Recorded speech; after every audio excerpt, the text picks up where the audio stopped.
जे करते नालायक आहेत असं म्हणून माझी जबाबदारी संपत नाही. कारण लोकशाही समाजामध्ये राज्यकर्ते जर नालायक असले, आणि ते आहेतच, ते नाहीत असं मी म्हणतच नाही, गेल्या 50 वर्षातले सगळे आमचे, परंतु त्याचा अर्थ असा आहे की लोकशाही समाजामध्ये नालायक राज्यकर्त्यांना निवडून देणारा समाज नालायक असतो. हा, कशामुळं आज माणसं दरिद्री राहतात, या पाठीमागची कारणं शोधताना असं लक्षात आलं की शिक्षण नाही, अंधश्रद्धा आहेत. तेव्हा निश्चितच या माणसांचं शोषण मोठ्या प्रमाणावर. मंदिरी बैसोनी नाक दाबावे, त्यापरी मार्गीचे काटे उचलावे, एक हात तरी खोदावी जमीन, हे तीर्थक्षेत्राहूनही महान आहे. तर हे पाणी फाउंडेशनचं काम करता करता माझ्या अरे तुकडोजी महाराज ग्रेट माणूस होता यार, हे बोलणारी माणसं होती. संत गाडगे बाबा ते पंढरपुरापर्यंत जायचे ना, आषाढीला म्हणायचे देव आतमध्ये नाही, देव इथे काम करणाऱ्या माणसामध्ये.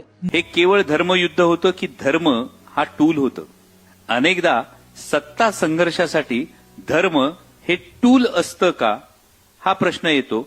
जर मुघल शासक आणि छत्रपती शिवाजी महाराज यांच्यातला संघर्ष केवळ धर्मयुद्ध होता असं जर आपण म्हटलं, तर मग औरंग्याने आदिलशाही आणि कुतुबशाही बुडवण्याचं नेमकं कारण काय असेल? गावातल्या मराठी भाषेचा अभिजात दर्जा मिळताना प्रमाण भाषा आणि शहरी भाषेने वाटोळ केलं या मूळ भाषेचं. म्हणजे त्यांनी गावातनं आलेल्या मुलांचा कधी आदरच केला नाही. नित्रास म्हणलं, पाणी म्हणलं की काही पाणी म्हणतोय, चादर म्हणतोय, दुखतंय कुठं तुमचं? यशवंतराव चव्हाण गेले त्यावेळी त्यांच्या खात्यावर 25,000 रुपये नव्हते. आपल्या मंत्र्यांच्या म्हणजे साधा आपला नगरसेवक आज निवडून आला की पुढच्या वर्षी तो कोट्याधीश असतो. त्याच्यावर कारवाई व्हायला पाहिजे की नाही एकनाथराव? शाहरुख खान कुठल्याही दडपणाला जुमानत नाही.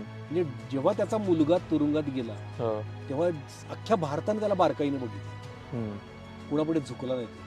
आगरकर म्हणाले होते, ते माझ्या डोक्यात फार घुसून बसलेलं आहे की जर एखादा विचार आपल्या मनामध्ये आला आणि तो खरोखरच समाज कल्याणाचा विचार आहे अशी जर आपली मनोमन खात्री पटली, तर तो समाजापुढं मांडणं, बेधडकपणे मांडणं हे तुमचं कर्तव्य आहे.